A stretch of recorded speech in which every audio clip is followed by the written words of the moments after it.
Terima kasih Bapak, terima kasih kami mengucap syukur Tuhan buat minggu siang yang luar biasa yang penuh sukacita. Kami tahu Tuhan kami hari ini ada boleh ngumpul semua di rumah-Mu tanpa satu kurang apapun. Semua karena Engkau yang baik. Penyertaan-Mu, perlindungan-Mu, berkat-Mu yang selalu luar biasa ajaib. Itu selalu tercurah buat kami semua. Terima kasih Tuhan, terima kasih buat semua yang baik, yang luar biasa, yang minggu ini Tuhan saat ini kami boleh nikmati, kami rasakan. Terima kasih Tuhan, kami tahu Tuhan 2-3 orang berkumpul di dalam nama-Mu Tuhan. Kami tahu, kami yakin Engkau hadir, Engkau ada, dan kami tahu lawatan-Mu terjadi di minggu ini di ibadah ini Tuhan. Terima kasih Bapak buat mungkin jemaat lain yang dalam perjalanan. Tuhan kiranya juga mereka mau merasakan berkat yang sama. Kiranya Kau ibakan, sampaikan mereka di rumah-Mu tanpa satu kurang apapun Tuhan. Sehingga kalau kami semua yang sudah hadir diberkati, mereka pun juga akan menerima berkat-berkat yang sama. Terima kasih Tuhan. Fokuskan kami 1-2 jam ke depan Tuhan. Biar kami mau tengarahkan hati pikiran kami kepada Engkau Tuhan. Kami ingin memuji-muji-Mu dalam roh dan kebenaran. Karena kami tahu juga, kami yakin pada saat kami memuji-Mu dalam roh dan kebenaran, ada mujizat, ada kuasa dalam setiap pujian. Terima kasih Bapa, terima kasih.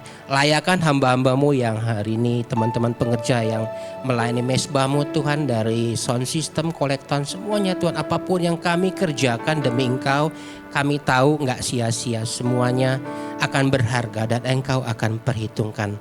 Terima kasih Bapa, sebentar pun kami mau terima hak kami untuk diberkati lewat setiap firman yang akan kami terima, yang sebentar akan disampaikan oleh hamba-Mu Bapak Pendeta Pengki Andu. Biar Kau kiranya pakai beliau, sehingga kami percaya pada saat Bapak Pengki Andu memberikan firman-Mu hari ini Tuhan, semua kami tanpa terlewatan kami diberkati. Terima kasih Bapak, terima kasih kami percaya Tuhan sesuatu yang baik hari ini sudah kami terima, dan kami tahu kami akan berbeda pada saat kami pulang nanti. Terima kasih Bapak, ambil alih ruang ibadah dari depan belakang semua tanpa terlewatkan semuanya Tuhan.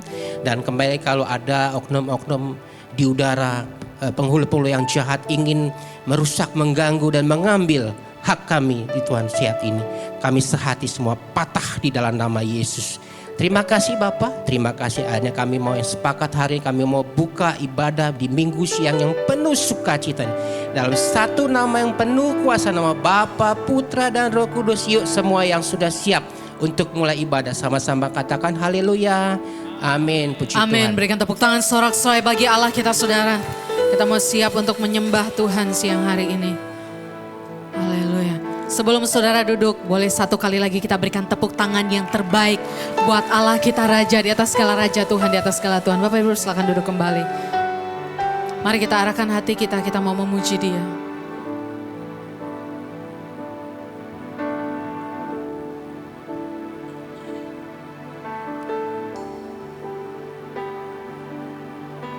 Dengan segenap hati dan jiwaku, ku datang padamu dalam kerinduan. Kasih-Mu yang sanggup mengubahku dan menguatkanku dalam pengharapan. Yesus, Engkaulah permata hatiku, dunia tak dapat menggantikan-Mu. Kemuliaan-Mu tercurah bagiku, menjadikanku indah dan semakin indah bagi-Mu. Dengan segenap hatimu datang sembah Dia, katakan dengan segenap hati dan jiwaku, ku datang padamu dalam kerinduan.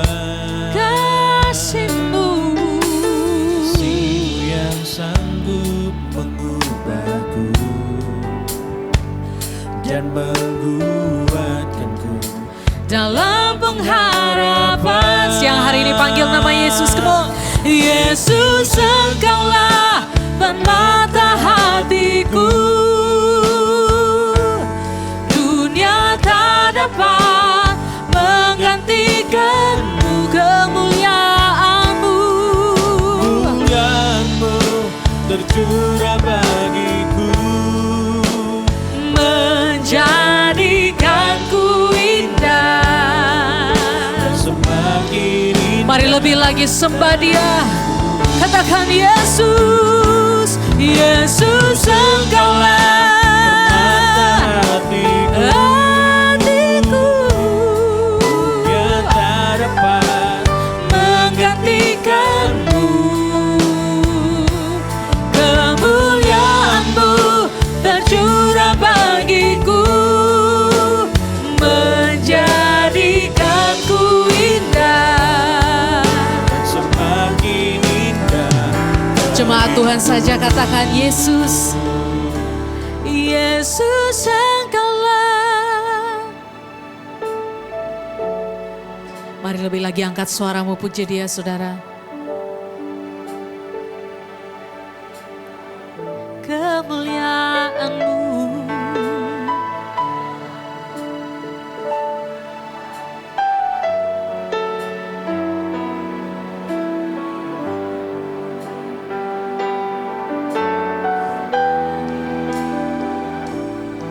Mari sekali lagi dengan segenap hatimu angkat pujian ini, katakan Yesus, Engkaulah permata hatiku,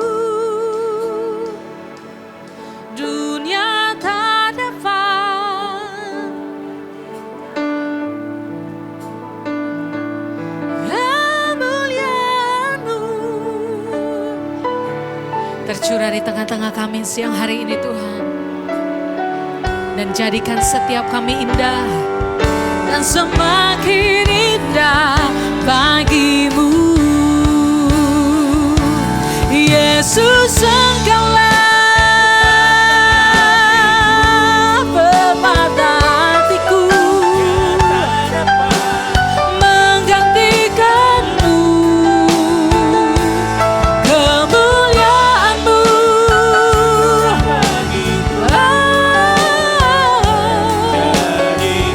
Jadikan setiap kami indah, Tuhan. Mari angkat tanganmu lebih lagi, sembah Dia, katakan Yesus, Engkaulah. Kami mengangkat tangan kami memuji Engkau, Tuhan, menyembah Engkau, Raja. Oh, tercurah bagiku, menjadikanku indah dan semakin indah bagimu. Jadikanku indah dan semakin indah bagimu. Kerinduan hati kami, Tuhan, jadikanku indah dan semakin indah bagimu.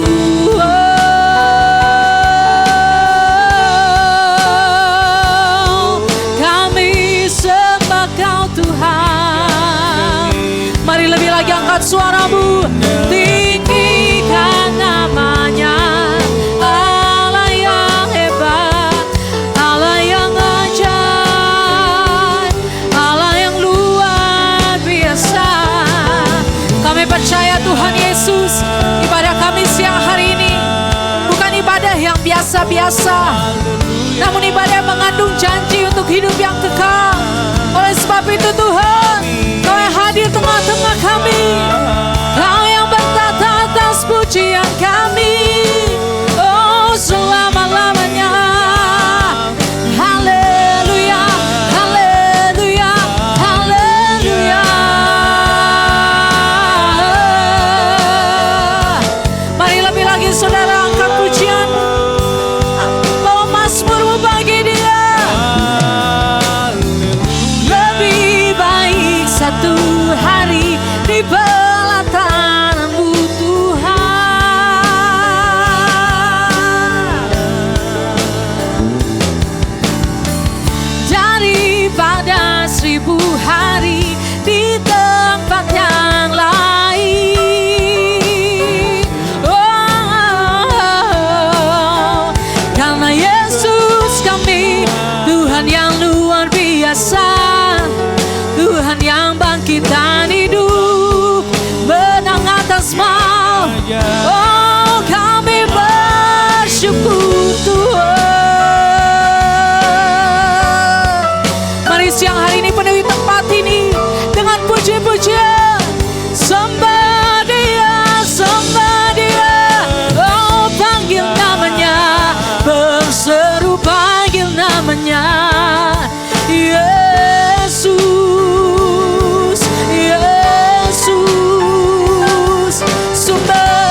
Kau yang berdaulat di tempat ini sama seperti di surga.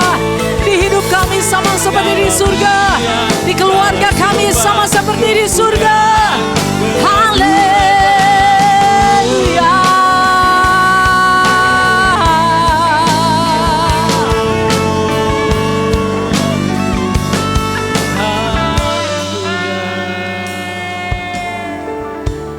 Kami bersyukur Tuhan Yesus.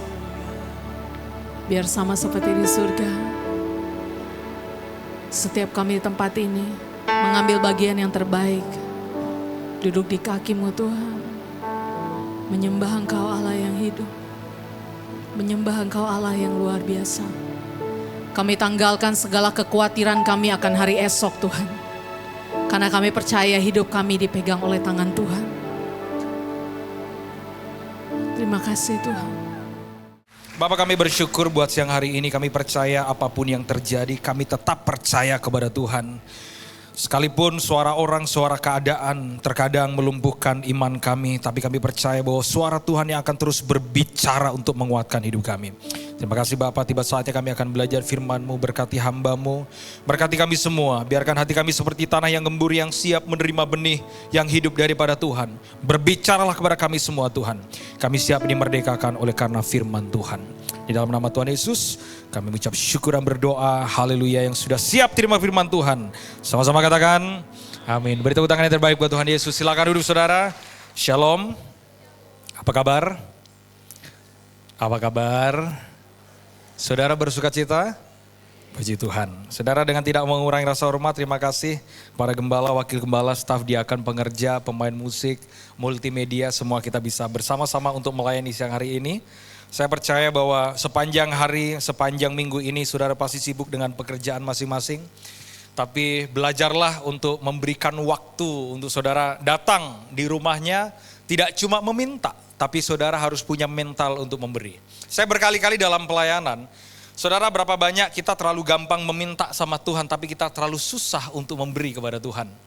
Salah satunya adalah ada banyak orang yang mindsetnya mulai salah kalau ke gereja. Terbanyak dari kita kalau kita ke gereja itu selalu punya mindset untuk meminta. Minta supaya diberkati, minta supaya terima mujizat. Saudara, saya tidak katakan itu salah. Tapi mohon maaf, iman itu tidak akan pernah kuat kalau dibangun cuma karena atas dasar berkat dan mujizat. Pelajari di dalam Alkitab. Setiap di mana Yesus pergi, Yesus selalu buat mujizat. Dengan 5 roti 2 ikan, berapa orang yang kenyang? Berapa orang yang kenyang? 5.000 Pak, 5.000 orang kenyang oleh karena mujizat yang dilakukan oleh Yesus. Dan celakanya, Yesus bilang begini, sesungguhnya mereka datang kepadaku karena mereka kenyang. Ada banyak orang datang ke Tuhan karena urusan yang di sini Pak, karena urusan di perut. Terbanyak daripada kita cuma meminta, minta terima mujizat, minta diberkati, nggak salah Pak. Tapi maaf, datang ke rumahnya tidak mencari perbuatannya, tapi datang ke rumahnya untuk mencari pribadinya. Bedakan antara pribadi Tuhan dengan perbuatan Tuhan. Karena terlihat kesetiaan, terlihat kekuatan iman, ketika mereka melihat ketika Yesus sudah tidak berdaya. Yesus itu ditinggalkan saat dimana dia tergantung di atas kayu salib. Dan dia sudah tidak bisa melakukan apa-apa. Orang mulai kaget, loh bukannya dia yang buat mujizat. Bukannya dia yang buat mujizat 5 roti 2 ikan 5.000 orang kenyang. Bukannya dia yang buat mujizat orang buta melihat. Bukannya dia yang buat mujizat Lazarus bangkit dari kematian. Tiba-tiba ketika Yesus tergantung di atas kayu salib, dia ditinggalkan. Kenapa Yesus ditinggalkan? Karena itu adalah saat dimana semua orang melihat ketidakberdayaan Yesus. Makanya iman itu Pak justru teruji. Bukan ketika saudara diberkati. Iman itu teruji justru ketika saudara mengalami puncak bukit namanya Golgota. Ketika saudara belum ditolong, ketika saudara belum disembuhkan, ketika saudara belum terima mujizat, tapi saudara tetap memilih setia sama Tuhan, itu baru namanya luar biasa. Kalau saudara diberkati, tokomu rame, kantongmu juga penuh, saudara setia sama Tuhan, semua orang bisa. Tapi justru saudara sedang mengalami proses yang namanya puncak bukit Golgota. Yesus tidak jawab, Yesus belum melakukan kesembuhan, Yesus belum melakukan mujizat dalam keuangan, tapi saudara tetap setia sama Tuhan, itu yang luar biasa. Pada akhirnya, cinta itu perlu pembuktian. Dan saudara tahu, bukti daripada Tuhan mencintai umatnya adalah dia mati di atas kayu salib. Itu bukti Pak. Makanya gak usah kasih tahu yang lain. Apa sih bedanya Pak Kristen dengan yang lain? Sederhana, gak ada Tuhannya yang mau mati buat umatnya kecuali apa yang Yesus buat di atas kayu salib. Selebihnya sama. Kok matanya kayaknya gak berbinar-binar nih kayaknya. Pak, istri saya 4 hari yang lalu baru melahirkan. Anak saya yang kedua cewek, anak yang pertama cowok. Nah yang cowok ini ganteng lucu. Kalau nggak percaya lihat aja bapaknya, kira-kira segitu. Seganteng dan selucu anaknya. Saudara, satu kali saya baru pulang dari kantor. Waktu saya baru pulang dari kantor, saya ini Pak sebagai bapak ya, sebagai seorang ayah. Kita rela Pak kerja keras. Kita rela kasih mainan yang terbaik buat anak. Kita rela kerja keras. Yang penting anak dapat susu yang terbaik. Semua bapak pasti tahu apa yang saya katakan. Kecuali yang jomblo agak susah menjelaskan ini. Semua bapak pasti tahu Pak. Kita rela banting tulang sakit-sakitan. Yang penting anak dapat pendidikan yang terbaik. Dapat susu yang terbaik. Nah hari itu saya belikan anak saya Bradley itu mainan yang agak cukup mahal. Makanya Pak, saya itu Pak rela sampai sakit-sakitan. Yang penting anak dapat yang terbaik. Bapak model saya aja tahu yang terbaik buat anak. Apalagi bapak saudara di sorga. Gak usah terlalu mencurigai Tuhan lah. Seolah-olah Tuhan besok aku makan apa ya. Gak usah Pak. Perhatikan saya saudara. Anak yang baik pasti dapat berkat yang terbaik. Mungkin saudara kesusahan karena saudara bandel kali. Saudara, satu kali ketika saya pulang. Saya buka pintu rumah saya lihat anak saya Bradley itu lagi main. Sama mainan yang saya belikan Pak. Cukup mahal itu. Dia main. Anak saya tahu Pak kalau main itu kadang main udah dimainin mobil-mobilan dibanting lah, diinjak-injak lah, semuanya udah dia lakukan lah, yang namanya juga anak-anak ya kan. Ya makanya kadang anak-anak itu kan agak susah didisiplinkan, agak sembarangan. Makanya kalau Kristen saudara sembarangan ya mungkin saudara masih anak-anak kelihatannya. Nah hari itu saya belikan mainan, dia sibuk main. Waktu dia sibuk main, saya baru pulang kantor, saya udah kangen sama dia Bradley. Terus kemudian saya panggil dia, Bradley, I'm home. Dia nggak noleh Pak. Tahu saudara kenapa dia nggak noleh? Dia sibuk main, sama mainan yang saya kasih. Sampai saya panggil agak kuat, Bradley, I'm home. Gak noleh Pak.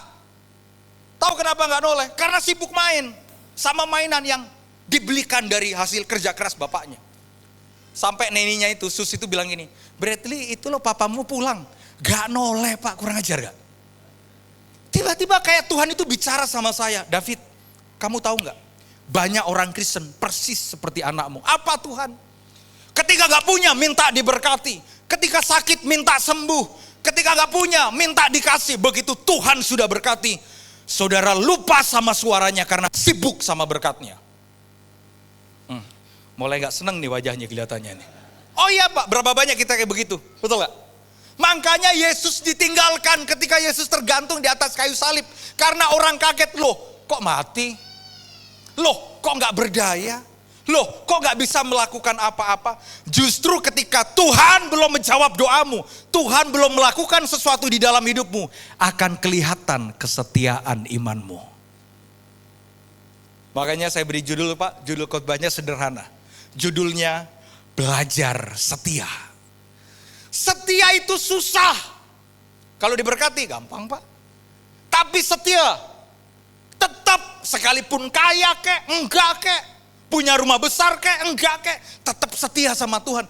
Ada banyak orang yang hatinya berubah justru ketika diberkati. Ada orang seperti itu. Pelajari dalam Alkitab, tokoh-tokoh Alkitab Pak yang besar, justru ketika sudah diberkati, terjerumus dalam dosa. Salah satunya siapa? Daud Pak. Saudara tidak akan pernah baca dosanya Daud apa waktu Daud masih miskin. Kasih tahu sama saya. Apa sih dosanya Daud waktu dia masih miskin? Apa? Berzina? Enggak. Apalagi dosanya Daud? Sombong? Apa yang diposongkan? Miskin. Makanya kalau ada orang miskin sombong, hidup lagi kurang ajar tuh. Daud Pak, dia gak punya apa-apa. Masih miskin. Cuma punya domba 2-3 ekor.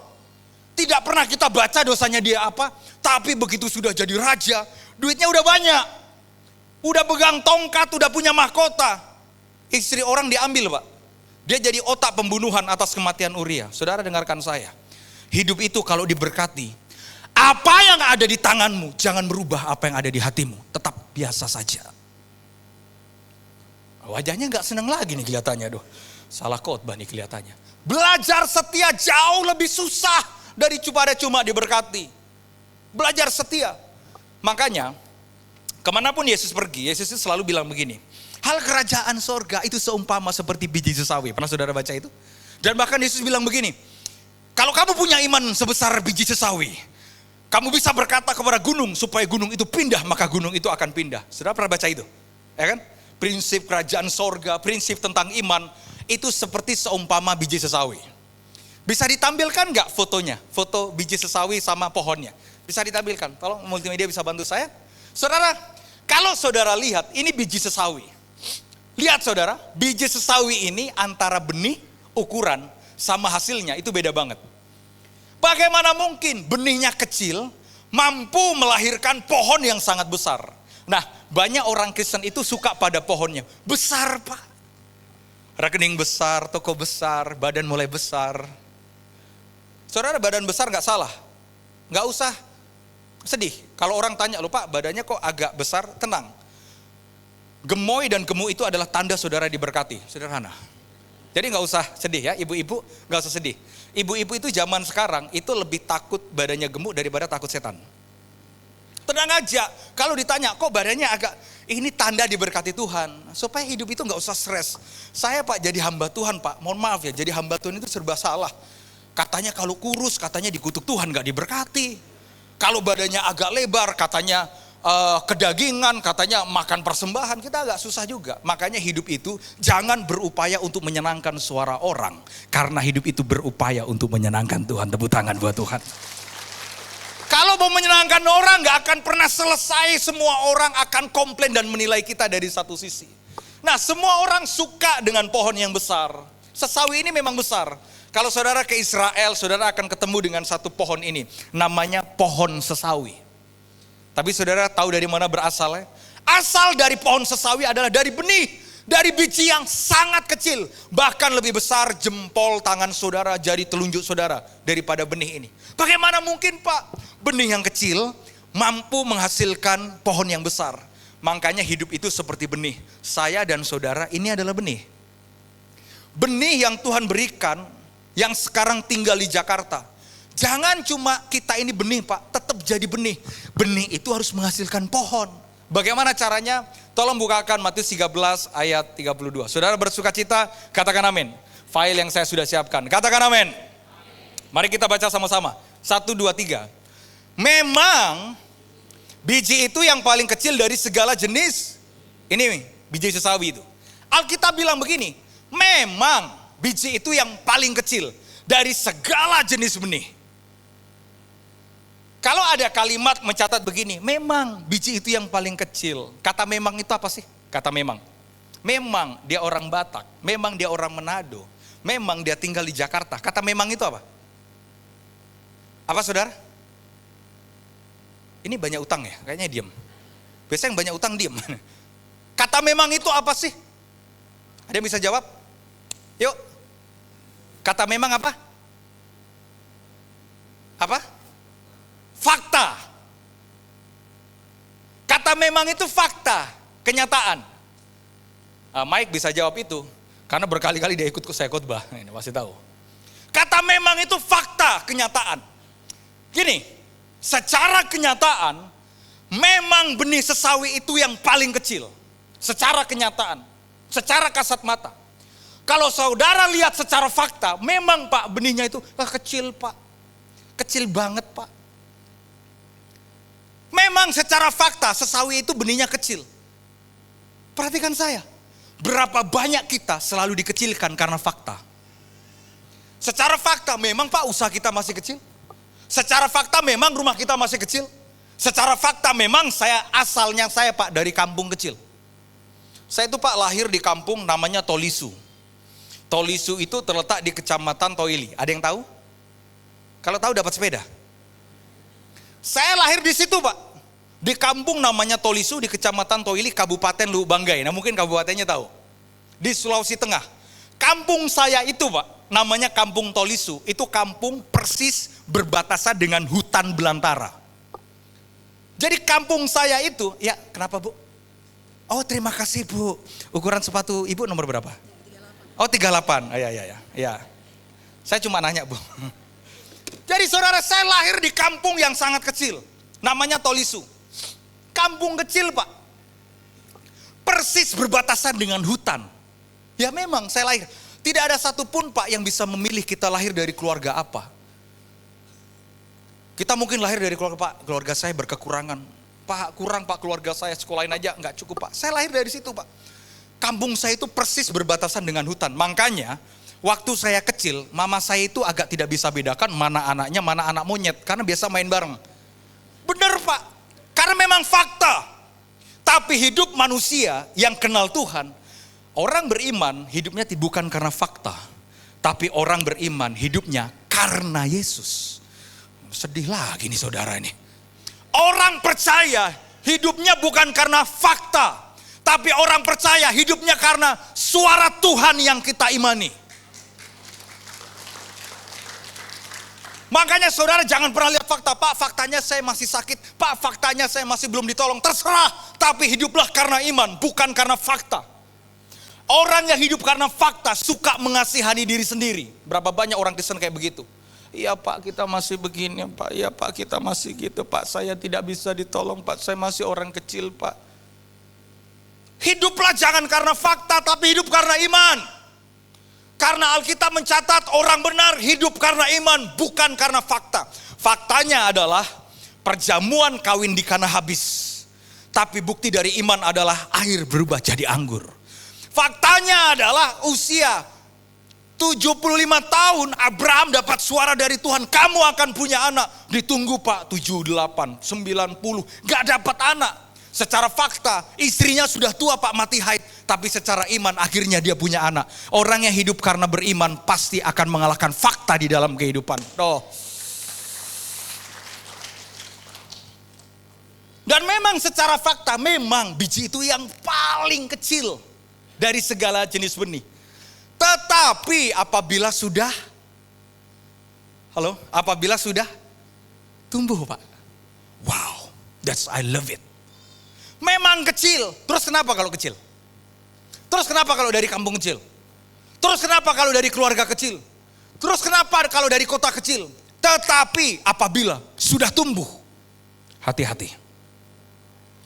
Sebab kalau bisa ditampilkan fotonya tadi tentang pohon sesawi, sekalipun benihnya kecil, tapi kalau sudah tumbuh, dia mampu melahirkan pohon yang sangat besar. Ini yang saya percaya. Memang Pak, kita kecil Pak. Tapi kalau kita sudah bertumbuh di dalam hadirat Tuhan, dan Tuhan sudah berkenan atas hidup kita, dia mampu mengubahkan hidup kita menjadi besar di hadapan dia. Apabila dia sudah tumbuh, terus tadi ayatnya tadi, apabila sudah tumbuh. Makanya begini, Kristen itu Pak, tiap minggu jangan cuma ke gereja, tapi bertumbuhlah. Ada orang yang setiap tahun hidupnya sama Pak. Ke gereja kok sama terus sih? Kok gak ada yang berubah? Nangis juga, tiap minggu nangis Pak. Tiap minggu ya rebah-rebah, gemeter-gemeter juga. Tapi kok gak berubah? Tanda orang yang ketemu Tuhan Pak, mohon maaf. Bukan cuma nangis dan gemeter-gemeter. Tapi tanda orang yang ketemu Tuhan, hidupnya berubah. Pasti, orang yang ketemu Tuhan pasti berubah hidupnya. Justru yang buat saya agak aneh, ketemu Tuhan tapi kok gak berubah. Nangis-nangis sih, tapi gak berubah. Orang kalau berubah Pak, orang kalau bertobat, saya yakin dan saya percaya. Anak yang baik pasti dapat berkat yang terbaik datang daripada Bapa. Pasti Pak. Nah hari itu, dia bilang begini, kalau dia sudah tumbuh, sesawi itu lebih besar daripada sayuran yang lain. Bahkan menjadi pohon. Yang saya suka, ayatnya tidak berhenti. Karena kalau ayatnya itu berhenti, maka sesawi itu egois. Sesawi cuma tumbuh, jadi pohon, selesai. Dan mohon maaf saudara, proses yang paling susah dan proses yang paling berat dari sebuah benih adalah proses pertumbuhan. Makanya Tuhan Pak, bukan Tuhan yang instan. Kalau ngelihat ada orang yang berhasil Pak, jangan lihat Daud yang jadi raja, tapi lihat bagaimana proses bertumbuhnya Daud untuk setia sama Tuhan. Jangan lihat pohon sesawinya, tapi lihat bagaimana benih itu tumbuh sampai menjadi pohon. Orang suka pada pohonnya, tapi orang tidak suka pada proses pertumbuhannya. Saudara, bagaimana caranya benih itu bisa jadi pohon? Semua para petani pasti setuju Pak dengan saya. Benih itu tidak akan pernah jadi pohon kalau benih itu tidak ditanam. Ini pentingnya kita tertanam di rumah Tuhan. Ini pentingnya kita tertanam dalam firman. Kalau benih itu mau bertumbuh, benih itu harus ditanam. Nah, biasanya para petani ketika mereka mau menanam, maka tanah itu mesti digali, betul? Ketika tanah digali, maka benih itu ditanam, Pak. Nah, saya mau tanya, ketika benih itu sudah ditaruh di dalam lubang tanah, apakah dibiarkan atau ditutup lagi dengan tanah? Ditutup lagi dengan tanah, Pak. Nah, orang tidak suka ketika ditutup. Orang Kristen itu sukanya begini, hari ini ditanam, besok langsung, wah kelihatan. Kita nggak suka Pak dengan proses tertutupnya itu. Kita tuh mau yang proses langsung promosi tiba-tiba, langsung dipromosikan, langsung kelihatan. Enggak. Kalau tumbuhan itu mau kuat, ketika tanah itu sudah dilubangin, benihnya sudah ditanam, maka biasanya tanahnya itu ditutup dengan tanah, benihnya ditutup dengan tanah. Nah, biasanya kalau orang nggak ngerti, dia jalan-jalan Pak di atas tanah yang ternyata ada benihnya. Dia kan nggak ngerti benihnya itu ada di mana. Bisa kadang diinjak-injak Pak. Padahal ini ada benihnya nih. Makanya kalau saudara sedang ngalamin proses namanya diinjak-injak sama orang, mungkin Tuhan sedang mengizinkan engkau untuk bertumbuh di dalam. Ini nggak seneng nih kelihatannya nih. Dan mohon maaf Pak, para petani setuju Pak.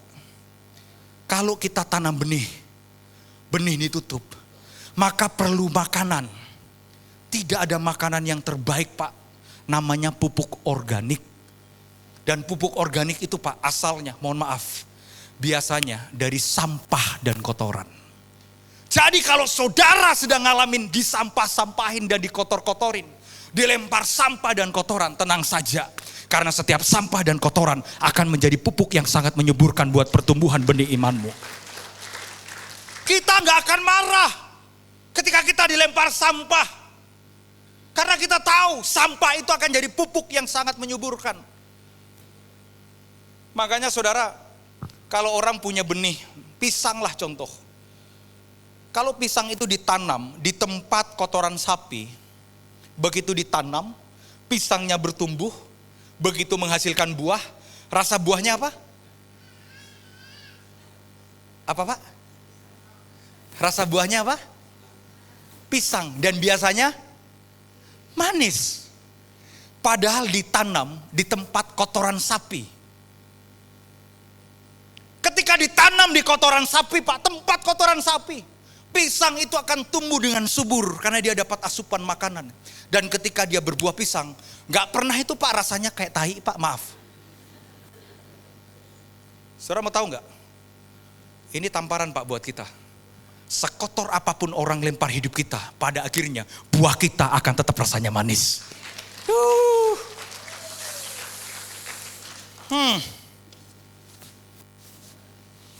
Wanita ngomong gampang Pak, susah Bambang. Kita ngalamin begitu, saya ngalamin begitu Pak. Tahu gak saudara, hal yang paling susah dalam hidup itu apa? Hal yang paling susah dalam hidup adalah kita belajar ketika kita dilempar kotoran, tapi kita tetap berbuah manis.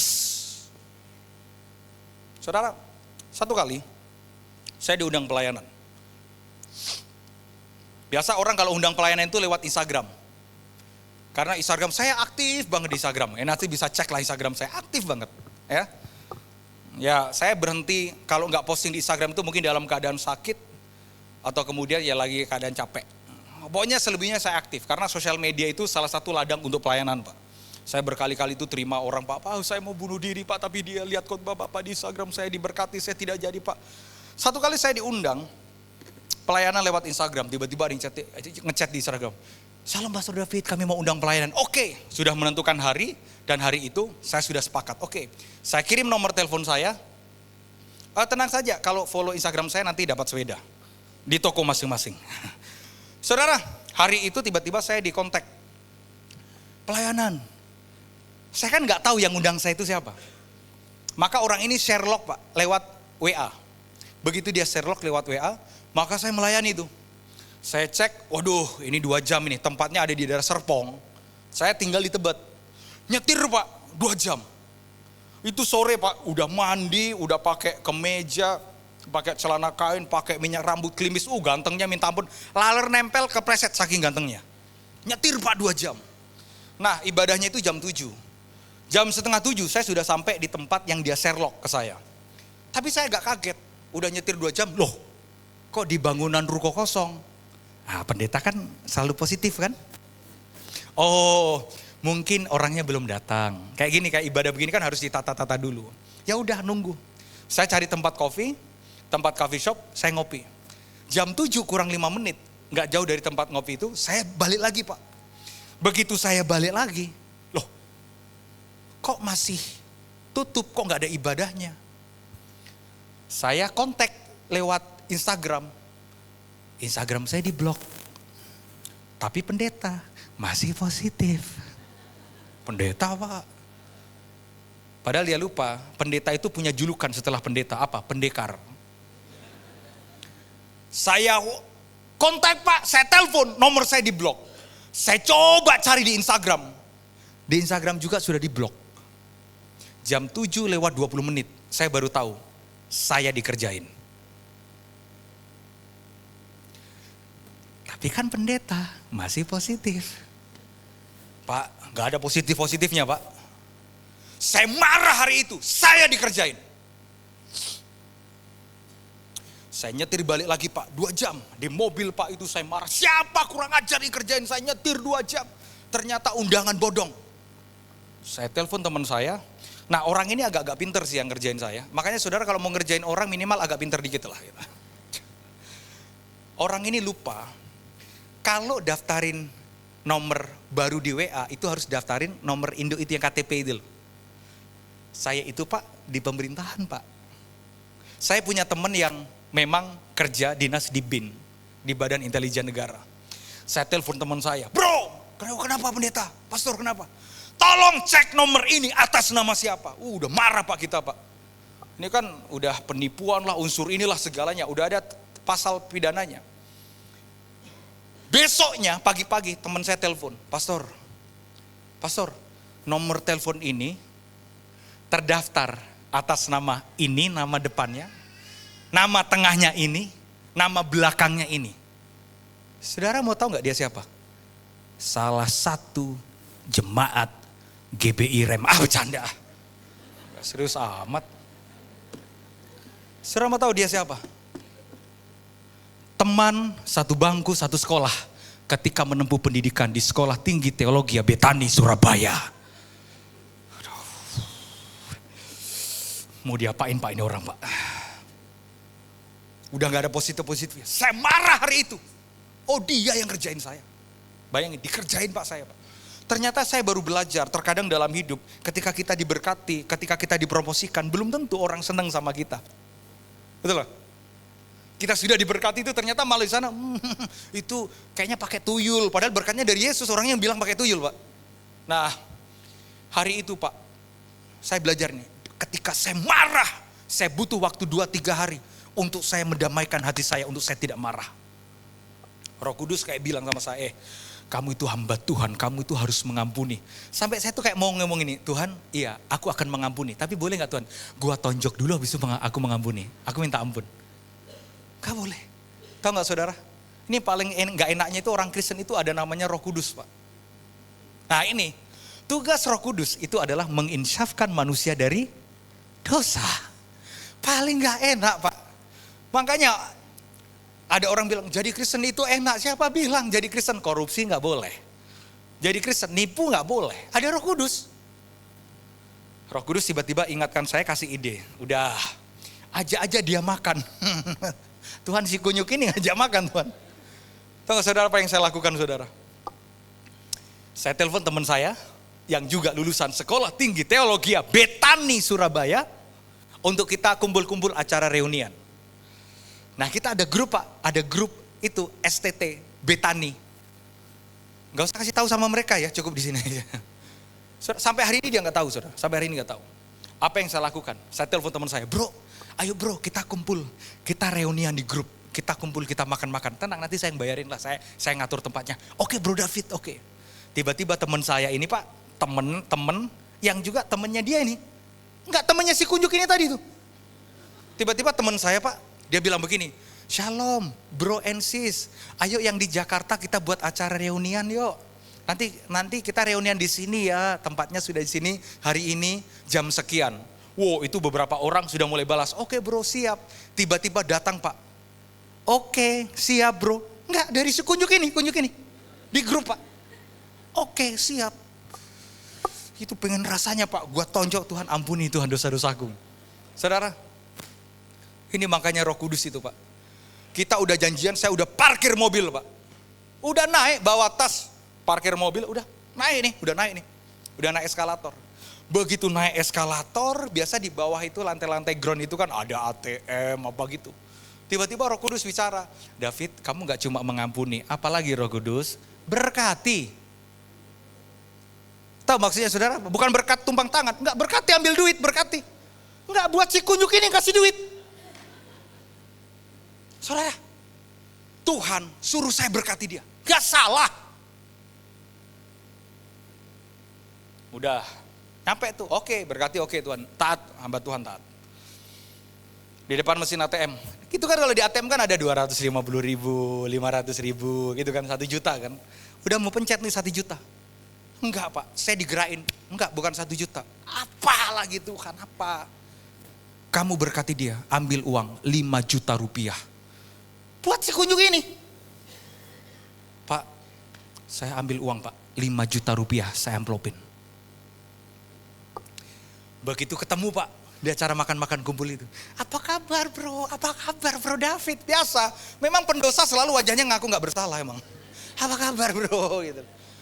Waduh Pak, tapi saya, ingat David, Roh Kudus sudah bicara David. Ingat Roh Kudus sudah bicara. Makan-makan apa kabar? Woi gini mana pelayan? Ya, dia dengan bahagianya itu, iya makanannya enak, ya makannya enak. Pengen rasanya gua kasih sianida mati di tempat ini. Tapi Roh Kudus bicara Pak. Tahu gak saudara? Pamitan pulang. Pulang pamitan. Saya ambil di tas saya Pak. Uang 5 juta rupiah. Saya bilang ini, bro sampai ketemu lagi ya. Begitu saya jabat tangan. Bro titip berkat buat ponakan-ponakanku. Kan dia punya anak kecil Pak. Dia wajahnya kayak gini terus tapi antara dia, wah ini dapat berkat juga. Biasa, pendosa yang gak bersalah kan biasa begitu. Saudara, ketika saya berkati dia, saya turun Pak ke parkiran mobil Pak. Masuk ke mobil pintu saya itu, saya teriak, Tuhan terima kasih. Itu Pak kayak beban itu hilang Pak. Saya baru belajar bahwa tanda orang diberkati Tuhan, hidupnya pasti baik atas hidup orang lain. Makanya kalau saudara ngaku Pak, saya diurapi Pak. Apa tanda diurapi? Gemeter-gemeter Pak, goyang-goyang. Habis itu dia goyang tangannya sikut orang juga. Dia goyang tangannya sikut orang juga. Anda pengurapan apa yang membuat Anda seperti itu? Saya belajar Pak tentang nilai pengampunan. Sekalipun disampah-sampahin, tapi kita tetap seperti pisang, tetap buahnya manis. Makanya ada satu orang nih. Siapa orang ini? Namanya Daud. Saudara, satu kali Tuhan bilang sama Nabi Samuel, Samuel kamu pergi ke sebuah kota kecil namanya Bethlehem. Bethlehem itu kota kecil. Makanya saudara jangan lihat Bethlehem itu kota besar sekarang. Dulu Bethlehem itu kota kecil. Tapi kota kecil mampu melahirkan 2 raja.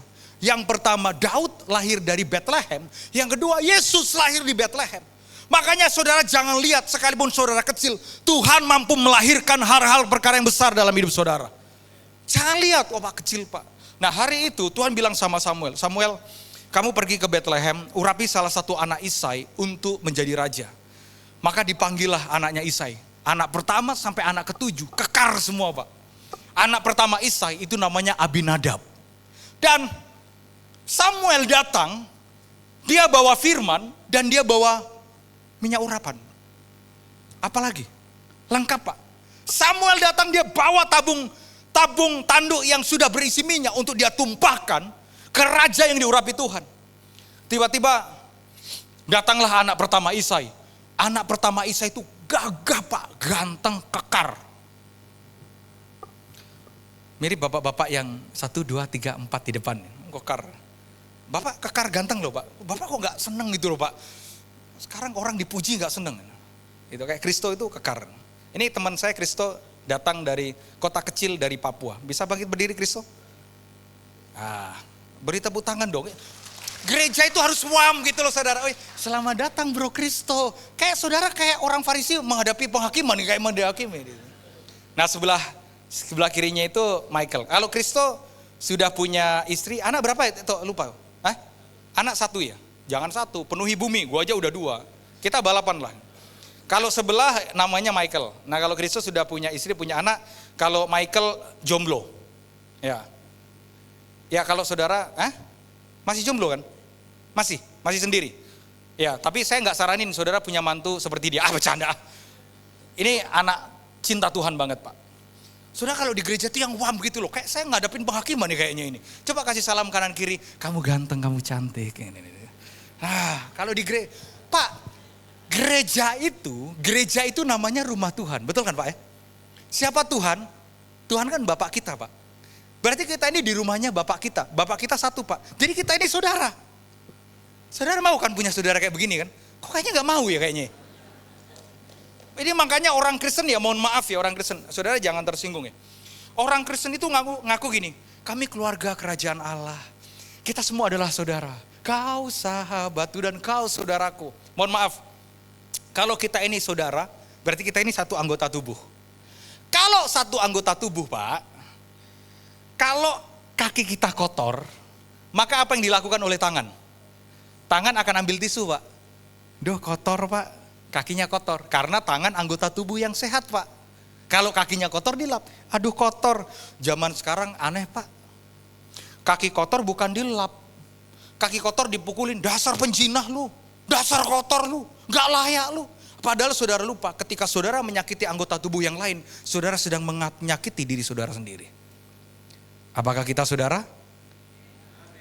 Kayaknya berat gitu. Apakah kita saudara? Di dalam saudara tidak ada penghakiman. Di dalam saudara tidak ada menghakimi. Tapi di dalam saudara adanya adalah mengasihi. Tepuk tangan buat Tuhan. Nah ketika Samuel dia lihat anaknya Isai namanya Abinadab. Kekar Pak, gagah. Samuel mikir begini. Orang ini kayaknya dipilih Tuhan. Tuhan bilang, enggak Sam. Aku Tuhan yang tidak melihat perawakan. Aku Tuhan yang tidak melihat penampilan. Tapi aku Tuhan yang melihat hati. Makanya urusan penyembahan di gereja itu urusannya di sini. Bukan pada penampilan. Harga maskermu Bu tidak menentukan harga urapanmu. Termasuk harga tasmu. Harga tas dan fasilitas tidak menentukan harga integritas. Karena integritas itu tidak bisa dibangun karena fasilitas.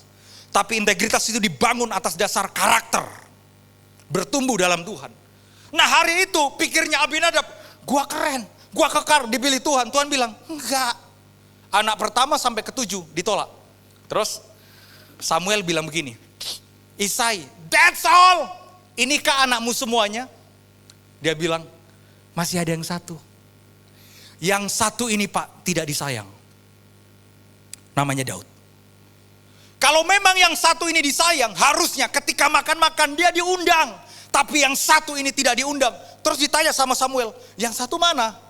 Isai jawab, yang satu menggembalakan kambing domba. Jumlahnya berapa Pak? 2, 3 ekor Pak. Sorry, ini anak yang tidak disayang. Tapi Samuel bilang begini, kita tidak akan makan sebelum yang satu itu datang. Dengarkan saya saudara. Orang kalau sudah dipromosikan Tuhan, sekalipun di dalam hutan pun Tuhan pasti angkat hidupnya.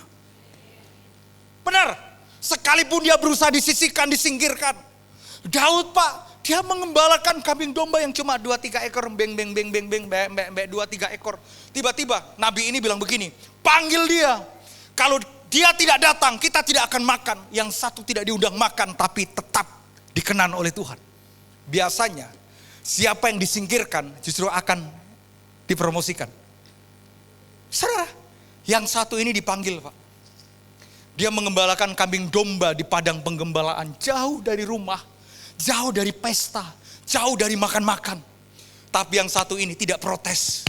Apa buktinya yang satu tidak protes? Ketika dia dipanggil, Daud ayo pulang, kamu dicari tuh sama papa, ada nabi besar. Kalau saya jadi Daud, oh nabi besar ya? Oh ada makan-makan ya? Kalau saya pulang ke rumah, saya jadi Daud, saya nggak diundang, saya akan bilang begini, oh papa jahat ya? Emang aku anak pungut pak, kok papa tidak anggap aku? Orang yang diurapi pak tidak akan pernah mengasihani diri sendiri. Orang yang diurapi Tuhan tidak akan pernah cengeng dalam hidup. Bisa saja dia marah, dia protes. Pak, kok aku gak diundang? Kok papa tidak libatin aku? Kok aku gak dianggap? Ada orang yang pelayanan begitu. Mintanya itu pelayanan-pelayanan yang dianggap. Sampai lupa bahwa ada lagu sebagai kekasih, terkadang kita tidak dianggap. Gak perlu pak.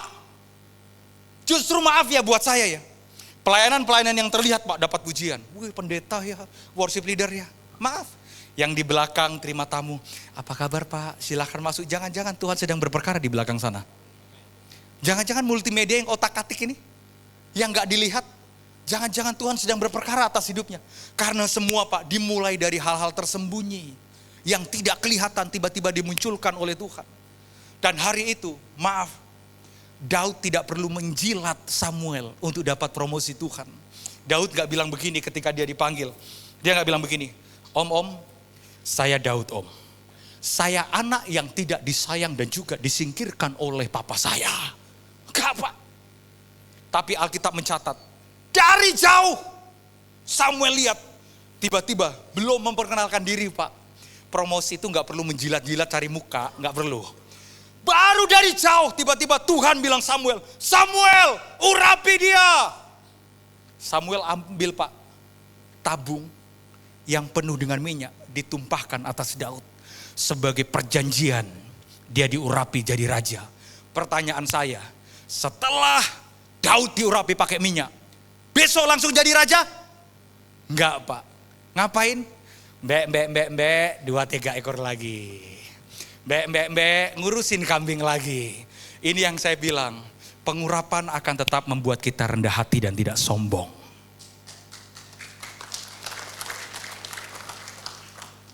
Ada orang pak, begitu sudah dibuatkan sama Nabi Tuhan. Dalam nama Yesus kamu akan jadi pemimpin besar. Begitu diurapi pakai minyak, besok gulung kabel di gereja udah gak mau lagi. Oh don't touch. Don't touch. Panggilan saya bukan gulung kabel. Begitu dia udah diurapi kan, Nabi Tuhan besar gitu. Udah diurapi pakai tumpahan minyak, udah diurapi. Oh pak boleh melayani pak, kita butuh singer. Oh panggilan saya bukan jadi singer tapi jadi worship leader, padahal kentut aja fals. Pak, pengurapan harus tetap membuat kita rendah hati. Daud diurapi nabi besar, besoknya tetap, ayo 2-3 ekor kambing domba diurusan lagi pak. Kita pak pengurapan kalau gak hati-hati bisa membuat kita sombong. Ini mohon maaf nih. Orang kan kadang kalau sudah 3 hari doa puasa, tidak makan, tidak minum, baca Alkitab terus di kamar 3 hari 3 puasa, gak keluar kamar. Begitu keluar kamar pak, dia kayak merasa gitu, pengurapan Tuhan gitu. Kalau kita gak hati-hati pak, ini pemain piano tadi kan diurapi Tuhan kan. Ini kalau gak hati-hati dia merasa keluar dari gereja jari-jarinya kayak jari-jari Allah gitu kan. Pengurapan akan tetap membuat kita rendah hati. Itulah pengurapan pak. Nah, setelah diurapi, Daud tidak lagi jadi raja, tidak langsung jadi raja. Maka ada proses berikutnya. Apa itu? Bertemu dengan Goliat. Nah, yang saya suka dari ayat berikutnya adalah begini. Saudara, ayat berikutnya. Ketika Daud ketemu sama Goliat, Saul bilang begini sama Daud. Jadi hari itu pak ada raksasa namanya Goliat. Goliat ini sudah merendahkan Tuhannya Israel, merendahkan orang Israel. Dan Daud dengar, aku akan hadapi Goliat itu. Mohon maaf saudara, Daud ini kerjaannya 2 sebelum dia jadi raja. Yang pertama, kerjaannya Daud itu pelihara kambing domba yang cuma 2-3 ekor. Tapi yang saya suka dari Daud pak, ini jiwa penggembalaannya kuat. Dia bilang begini sama Saul, hambamu ini biasa menggembalakan kambing domba yang cuma 2-3 ekor. Tapi kalau ada satu singa berusaha menerkam, maka hamba akan pegang janggutnya. Hamba bunuh singa itu. Ya ampun, kalau saya jadi Daud, 2-3 ekor, mbek, tiba-tiba datang singa. Wrrr, gue bilang sama singa, makan tuh kambing. Ngapain pak demi 2-3 ekor mempertaruhkan nyawa? Dan saudara tahu, Tugas Daud yang kedua, kerjaannya Daud itu sebelum jadi raja apa? Nganter makanan, Pak. Kan dia ketemu sama Goliat karena disuruh sama papanya. Daud, kamu antar makanan dong buat kakak-kakakmu. Mohon maaf, Pak, nganter makanan itu nggak cowok banget, Pak. Contoh ya kayak cowok, kalau cowok, tolong ya, kemana mah? Ke pasar. Beli apa? Beli daging, beli bawang, beli cabai, beli tomat. Itu kayak nggak cowok, Pak. Cowok itu bukan ke pasar beli cabai, beli tomat. Cowok itu kalau ke toko besi, Bu beli paku berapa? 1 kilo bungkus, enggak makan sini, makan tuh paku. Saudara, jangan pernah minta perkara besar. Kalau perkara kecil, saudara tidak bisa dipercaya. Orang yang setia dalam perkara kecil, pasti Tuhan akan berikan perkara yang besar dalam hidupnya. Daud jadi raja, itu karena dia berhasil, Pak, menjaga 2-3 ekor kambing domba. Tuhan lihat, demi binatang aja mohon maaf.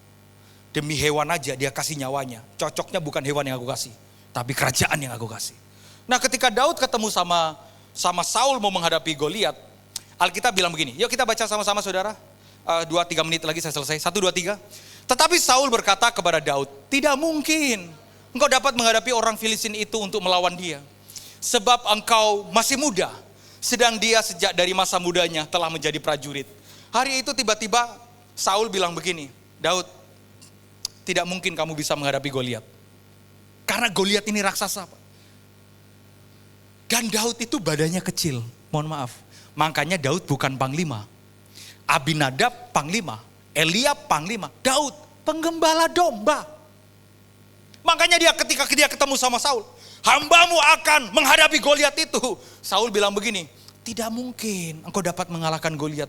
Berapa banyak selalu ada suara sumbang ketika kita beriman. Aku percaya diberkati. Orang bilang begini, gak mungkin bro, potongan jahitan, obrasan gak mungkin kamu bisa diberkati. Tapi itu iman, Pak. Sampai kemudian kalau saudara baca ayat berikutnya, Saul itu kasih jubah dan kasih senjata. Tapi Daud gak bisa pakai jubah itu. Kenapa? Kebesaran kan jubahnya. Makanya jangan berupaya untuk merebut jubahnya orang. Kalau itu bukan jubah saudara. Dan Saul kasih pedang. Daud, kalau kamu mau lawan Goliat, pakai pedangku. Begitu diangkat pedangnya sama Daud, keberatan. Dan Daud gak bisa main pedang, Pak. Kenapa? Karena dia tidak pernah main pedang-pedangan sebelumnya. Dia gak pernah pegang pedang. Senjatanya Daud apa untuk menjaga kambing dombanya? Ketapel, Pak. Makanya ketika Daud ketemu sama Goliat di lembah Terbantin. Saudara kalau ke Israel, nanti minta, di mana sih lembah Terbantin? Itu ada satu lembah, Pak, lembah pertempuran antara Daud dan Goliat, namanya lembah Terbantin. Di lembah Terbantin itu, Pak, tidak ada satupun yang berani menghadapi Goliat. Makanya Goliat teriak-teriak, "Woi, umat Tuhan, umat yang tidak bersunat itu akan aku bunuh." Didengar sama Daud. Siapa sih ini orang nih? Daud datang, Pak, dia turun ke lembah. Tidak bawa pedang, tidak bawa jubah. Dia bawa apa? Bawa ketapel. Dilihat sama Goliat. Goliat bilang begini, "Hei, weh, anjingkah aku? Sehingga engkau datang kepadaku tidak membawa pedang." Tahu saudara? Daud jawab apa? "Aku memang datang kepadamu tidak membawa pedang. Tapi aku datang kepadamu dalam nama Tuhan."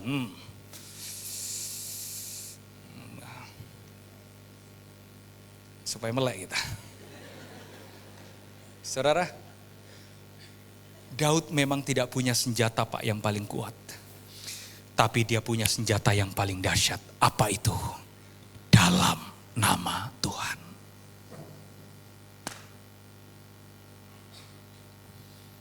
Saudara tahu, dia ambil, Pak, batunya di situ, Pak. Dia gak punya senjata. Dihina sama Goliat. "Anjingkah aku? Hei, lu gua injak juga langsung mati lu." Daud ambil batunya, Pak. Baru di situ, Pak, di sungai itu. Yang saya suka dari Daud, dia tidak mengandalkan senjata, tapi dia andalkan nama Tuhan. Dia lempar umbannya, Pak. Dia lempar umbannya, sut. 1 kali, Pak, langsung roboh Goliat. Ini yang saya percaya. Setiap orang yang diurapi, apapun yang dia kerjakan mampu untuk merubuhkan lawan.